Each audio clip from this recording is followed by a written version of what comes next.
Model Magazine. I'm the founder and publisher, and I'm here today at the Westerville Community Center. We're celebrating the beautiful diversity in Westerville. This is an educational opportunity. It's a chance for us to look at a lot of different issues within our own community. It will help us to see the American experience from a number of different perspectives, and that our perspective is not the only perspective.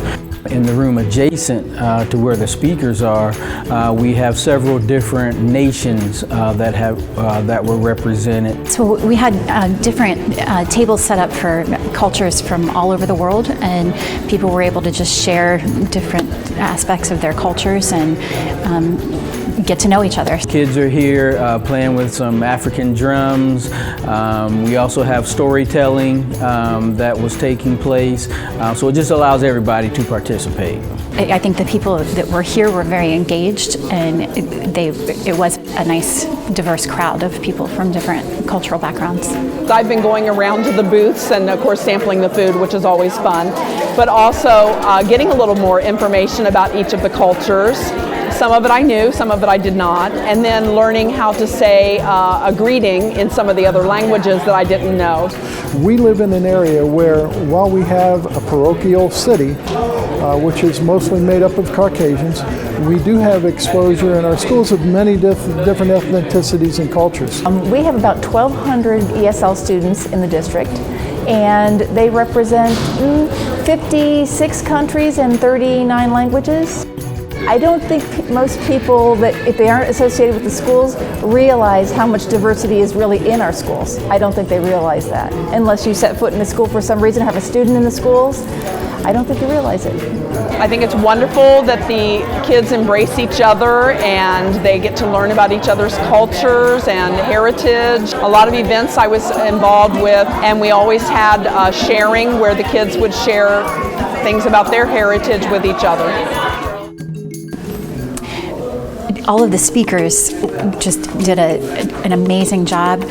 Listening to some of the speakers, hearing about the Challenge Day has also just given me an eye-opening experience about what Westerville really, the things that are happening in Westerville. We had several of our high school students that participated in Challenge Day here in Westerville that came and shared how that experience changed their lives and opened their eyes to how they really relate to some of the other students that are around them that absent the Challenge Day experience, they probably never would have gotten to know. I think definitely the point of Challenge Day is not just to get what you feel out there and for people to look at you and not even have to use words to verbally say it, but just look at you and go, I understand what you're saying and I'm here for you. I'd heard Sophia before, but I'm always just enthralled with her story. I think especially with Sofia Karpovich, I've seen her speak numerous times, and I'm very privileged to call her a friend, and I've seen her in other settings, but I've never heard her give her adult version of the talk until today. Horrible days came, days of tortures, hunger and cold, days of constant anticipation of death. Every day must be the last.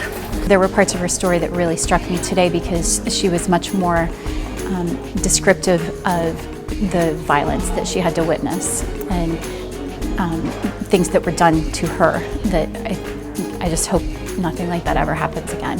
I've also, with the district, been through some education on implicit bias, and so the bishop's talk on implicit bias really that's kind of what hit me the most, because we just don't want to acknowledge the fact that we really do have our own biases. The impact of implicit bias is devastating, even though there is no intent. The impact has been demonstrated through scientific testing in these particular areas: race and ethnicity, gender, medical services, housing, education, employment, age, weight, religion. Let me keep going. All of these areas have these kinds of implicit, unconscious biases And a lot of times we face on race and culture, but it's so much bigger than that. It's gender-based, it's abilities-based, it's age-based. It's a lot of different things that we have to look at when we look at isms. Whether it's ageism or culturalism or racism, we need to be accepting of all those. And as we become more accepting, we're going to be a better society overall.